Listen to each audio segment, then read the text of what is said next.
ኢራናውያን ለለቅሶ አደባባይ ወጥተዋል። የኢራናውያን ልብ ቆስሏል። ሀገሪቱ በከባድ ሐዘን ተውጣለች።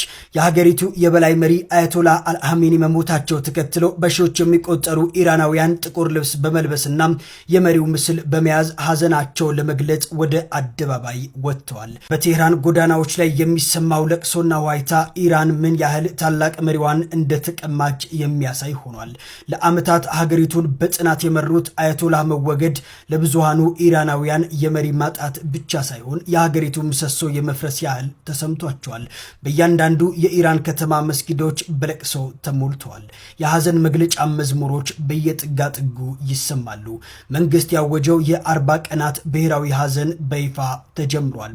ባንዲራዎች ዝቅ ብለው እንዲውለበለቡ የተደረገ ሲሆን መላው የኢራን ሕዝብ የመጨረሻውን ስንብት ለመሪው ለማድረግ በዝግጅት ላይ ይገኛል። بسم الله الرحمن الرحیم انا لله و انا الیه راجعون. ملت بزرگ ایران، روح بلند پیشوای ملت بزرگ ایران و پیشقراول امت اسلامی حضرت امام خامنه ای با نوشیدن شهد گوارای شهادت در ماه مبارک رمضان به ملکوت اعلا پیوست. ይህ ሞመንት እንግዲህ የኢራን ስቴት ቲቪ የአያቶላ ኾሜኒን ሞት ኮንፈርም ያደረገበት ሞመንት ነው። ይሄ ሞመንት አያቶላ ኾሜኒ እንግዲህ ላለፉት 36 ዓመታት የኢራን ሱፕሪም ሊደር በመሆን አገልግለዋል። ከዛ በፊት ህይወታቸው በሙሉ ትግል ነው። ከዛም በፊት በጎልማሳነታቸው ጊዜ እንግዲህ የኢራኑን ሻህ በመቃወማቸው በተደጋጋሚ ወደ 6 ጊዜ ታስረው መጨረሻ ላይ ኤግዛይል የተደረጉ ናቸው። ደን የኢራን ሪቮሉሽንን ከመሩ ሰዎች መካከል የሺአ ሪቮሉሽንን ከመሩ ሰዎች መካከል ናቸው። በኋላ እንግዲህ ፕሬዝዳንት መሆኑ አገልግለዋል። ደን ደግሞ አያቶላ ሆኖ ከተሾሙ ደግሞ 36 ዓመታትን በሙሉ አስተዳድረዋል። 36 ዓመት ከ6 ወር ምናምን አካባቢ የሚሆን እንግዲህ የኢራን ሱፕሪም ሊደር በመሆን አስተዳድረዋል። አገራቸውን ፓወርፉል አገር ለማድረግ በጣም ብዙ ጥረት አድርገዋል። እንደምታዩት ኢራን በቴክኖሎጂ በዲፌንስ ኢራን መጀመሪያ ላይ ባይ ዘ ወይ የጦር መሳሪያ እንዳይሸጥላት ማዕቀብ የተጣለባት ሀገር ነበረች። ሰው እንዳትሸጡላቸው ይባል ነበረ። በኋላ ደግሞ ኢራን ራሷን አበልጽጋ ራሷ የጦር መሳሪያዎቿን ማምረት፣ ሚሳኤሎቿን ማምረት፣ ድሮኖቿን ማምረት እና የመሳሰሉ ነገራቶች አድርጋ ኢንዲፔንደንት እየሆነች ስትመጣ ደግሞ እንዳትሸጡላቸው እንዳትገዟቸው ወደሚል ማዕቀብ እንዲቀየር ሁሉ የሆነበትና ሀገራቸውን ፓወርፉል ለማድረግ በጣም ብዙ ጥረት ያደረጉና ይሄ ኒዮ ኮሎኒያሊዝም አለ አይደለ?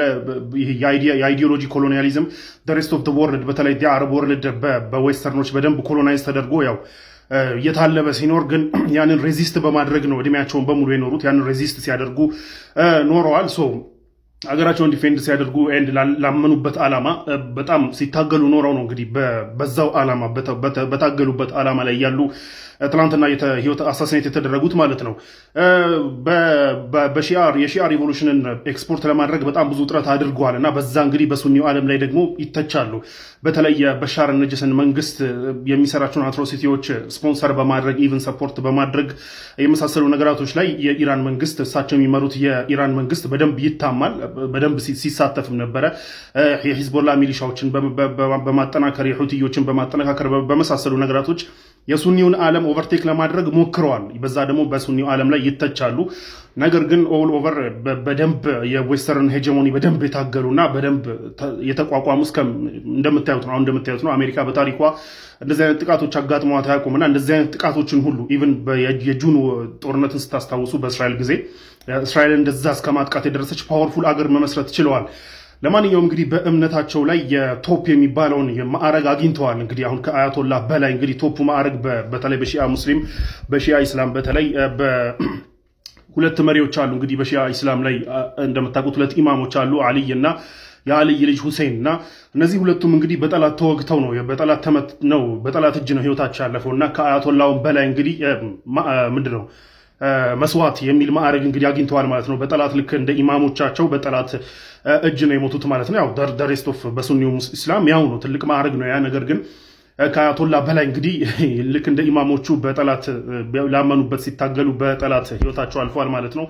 ለማንኛውም አሁን የልክ አመራረጥ አለው ላይክ ፕሮሰስ አለው 80 የሚሆኑ ክለርኮች አሉ በሃይ ኤክስፐርት የሺአ ኢስላም ክለርኮች አሉ እነሱ እንግዲህ ተሰብስበው ተተኪውን ይመርጣሉ ማለት ነው ልክ አያቶላው እንደተመረጡት ከዛሬ 36 ዓመት በፊት እንደተመረጡት አሁንም ደግሞ ሌላ ይመረጣል ማለት ነው። ማን ይመረጣል የሚለውን የምናየው ነው የሚሆነው። ነገር ግን የኢራን መንግስት አሁንም ቢሆን የእሳቸውን ሞት አናውንስ ካደረገ በኋላ በህይወታችንና በታሪካችን አድርገን የማናውቀውን አውዳሚ መልስ እንመልሳለን፣ አቬንጅ እናደርጋለን እያለ ነው። ይህ መልእክት ደግሞ አሜሪካም ጋር ደርሶ ትራምፕ ደግሞ እንደዚህ የምታደርጉ ከሆነ እኛም በታሪካችን አይተነው የማናውቀውን ጥቃት እናደርስባቸዋለን የሚል ዛቻዎች አሉ። ኢንደሚንታይም ግን አያቶላ ኮሜኒ እንግዲህ ትናንትና በጠዋቱ ጥቃት የደረሰባቸው ግን እንደምታዩት እንግዲህ ቀኑ ሙሉ ሌሊቱን ሙሉ የኢራን መንግስት እየተዋጋና ሚሳይሎችን እየላከ ነው ያለው። ኮማንዶ ስቲል አለ ማለት ነው። ለማንኛውም እሳቸው ሞት ተከትሎ እንግዲህ በጣም በሺዎች የሚቆጠሩ ኢራናውያን ወደ መንገድ ወጥተው እንግዲህ እየተቃወሙና ሀዘናቸውን እየገለጹ ነው ያሉት። አዲስ ነገር የሚኖር ከሆነ አሳውቃችኋለሁ። ማሰላም። ብርቱ ማስጠንቀቂያ ከኢራን ተሰጥተዋል። የመካከለኛው ምስራቅ ውጥረት አደገኛ ደረጃ ላይ ደርሰዋል። የኢራን የውጭ ጉዳይ ሚኒስትር አባስ አርቃቺ አሁን ለሳውዲ አረቢያ፣ ለተባበሩት አረብ ኤምሬት፣ ለኳታርና ለጎረቤት ሀገራት አንድ የማይሻማ መልእክትን በስልክ አስተላልፈዋል። የውጭ ጉዳይ ሚኒስትሩ በመልእክታቸው እንደገለጹት አንደኛ ኢራን ራሷን የመከላከል ሙሉ መብት አላት ብለዋል። ማንኛውም ጥቃት ለመመለስም ወታደራዊ አቅሟን በሙሉ ትጠቀማለች ብለዋል። በሁለተኛነትም ደግሞ እንዲሁም ደግሞ ከባዱ ማስጠንቀቂያ ማንኛውም ሀገር አሜሪካ ወይንም እስራኤል በኢራን ላይ ጥቃት እንዲሰነዝሩ የአየር ክልሏን ወይንም መሬቷን አሳልፋ ከሰጠች ኢራን ጥቃቱን የሰነዘረባትን ቦታ እንደ ቀጥተኛ ኢላማ ትቆጥራለችም ብለዋል። በሶስተኛነትም ይህ ጦርነት በኢራን ላይ ብቻ ሳይሆን በመላው ቀጠናው ላይ የታወጀ ነውም ተብለዋል። በአጭሩ ለእስራኤል ወይንም ለአሜሪካ መንገድ የከፈተ ሁሉ የኢራን ሚሳኤል ይደርሰዋል ነው ያሉት። ዓለም ትንፋሿን ውጣ እየጠበቀች ትገኛለች። እናንተ ምን ትላላችሁ? ጦርነቱ ወደ ጎረቤት ሀገራት ይስፋፋ ይሆን? ሀሳባችሁን በኮሜንት ላይ አጋሩ። ለተጨማሪ መረጃ ደግሞ ፎሎ አድርጉ። የኢራኑ አያቶላ ኮሜኒ መገደላቸው ኮንፈርም ተደርጓል። አሁን ይህ ቪዲዮ የሚሰራው ከሌሊቱ 10 ሰዓት ወር 11 ሰዓት አካባቢ ነው። ከደቂቃዎች በፊት የኢራን ስቴት ቲቪ አያቶላው መሞታቸውን ኮንፈርም አድርጓል። እስከ ትላንትና ኦር ከደቂቃዎች በፊት ድረስ እስካለው ድረስ እንግዲህ የእስራኤል ስፔኩሌሽን ነው እንጂ ከኢራን በኩል ምንም አይነት ነገር አልነበረም፣ ኮንፈርም የማድረግ ነገር አልነበረም። አሁን ግን የኢራን ስቴት ሚዲያ ኮንፈርም አድርጎታል ማለት ነው። አያቶላው ሞተዋል። በትላንትናው ጥቃት እንግዲህ እሳቸው በተገደሉበት ጥቃት የእሳቸው ሴት ልጅም የልጅ ልጃቸውም ሆነ የልጃቸው ባልም አብረው እንደተገደሉ ነው የታወቀው። ከዛ ውጭ ሌሎች አማካሪዎቻቸው የተገደሉም አሉ። ነገር ግን የአያቶላው ሞት ኮንፈርም አልተደረገም ነበር እስካሁን ድረስ። አሁን ኮንፈርም ተደርጓል። ለቀጣይ 40 ቀናት እንግዲህ ኢራን ስቴት የሀዘን ቀን አውጃለች።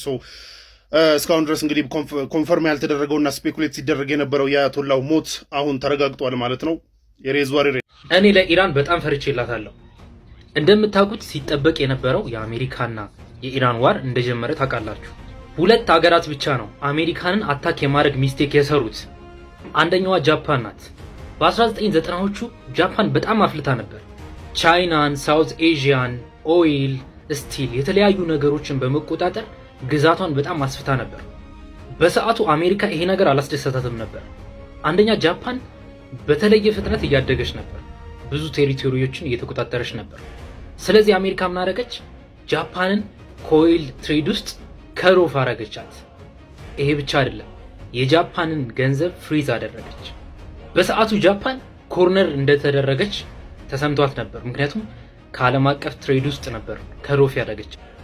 ከዛም ጃፓን ዩኤስ ኔቪ የሚገኝበትን ቤዝ ሰርፕራይዝ አታክ አደረገች። በቀጣይ ቀን አሜሪካ በጃፓን ላይ ዋር ዲክሌር አደረገች። ይሄም ዋር ለ4 ዓመት ቆይቶ ነበር። ከዛም አሜሪካ ሂሮሺማና ናጋሳኪ ላይ አቶሚክ ቦምቧን አወረደች። ከዛ ጃፓን እጇን ሰጠች፣ ሰሬንደር አደረጉ። እንደምታውቁት ኢራን ኒውክሌር ቦምብ የላትም። ስለዚህ የአሜሪካን ሽፖች ግን ሲንክ ማድረግ ትችላለች። አድቫንስድ የሆኑ ሚሳይሎች አሏት።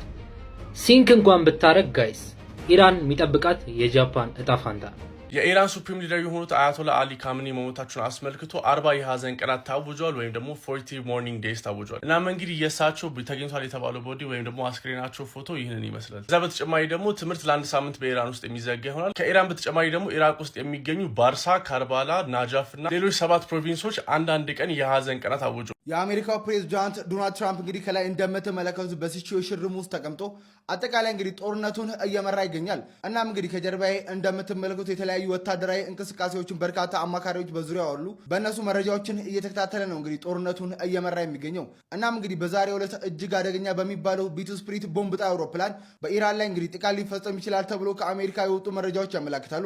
መሪዋ የተገደለባት ኢራን በበኩሏ እንግዲህ በታሪክ ታይቶ የማይታወቅ እጅግ አደገኛ የሆነው መሳሪያ ገና አልተጠቀመም። አልተጠቀምንም። እስካሁን ድረስ የተጠቀምነው ዝም ብሎ መሳሪያ ነው። ገና ጦርነቱ አልተጀመረም።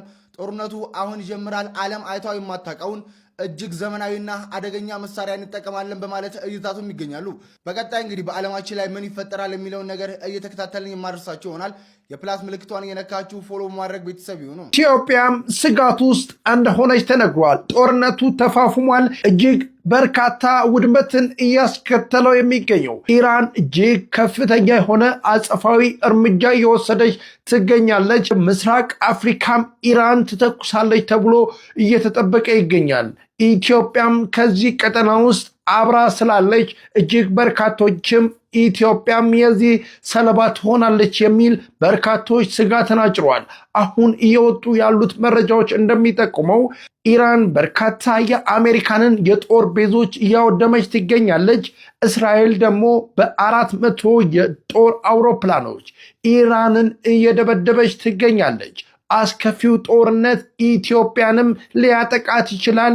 እጅግ በርካቶች ስጋት ውስጥ ገብተዋል።